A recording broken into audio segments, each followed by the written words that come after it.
ความหักในมันลาดบอกง่ายก่อนไล่ถ่อมจะต้องขึ้นอยู่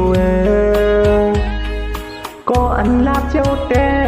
ต้องขอความขึ้นในก่อในเย้าเปิ้นห้องว่าโกนหมอแหลมยุ่งความไม่ก็เตมีลองสั่งในหักหนึ่งหักสองเย้าหักสามแทงนั้นผู้ใจในเป็นต่างเรียนมาจังนั้นหาหักเปิ้นก็เลยก็หันมันเกินเปแก่นดีจังตีผู้หญิงจึงนั่งสู้ในเมืองกวนในที่มีทางหลายก็เฮ็ดให้เปิ้นเจอใจเลยเจ็บย้อนเปื้อไหม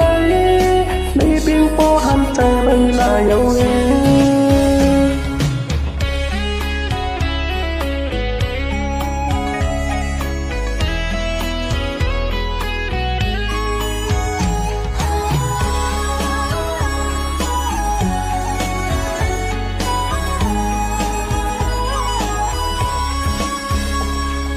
ขอความหักในมันลาบบอกง่า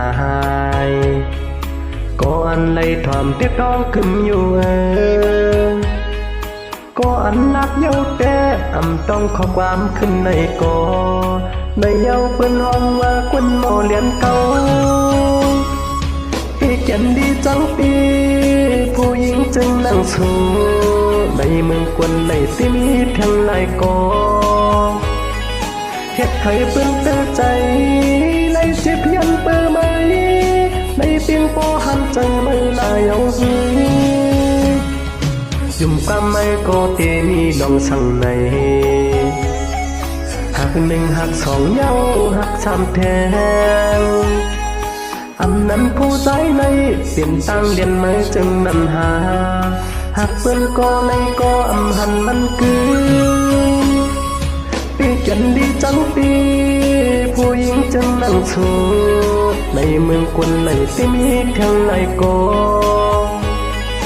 เฮ็ดให้เปิ้นเตือนใจในเจ็บยันเปื้อไหม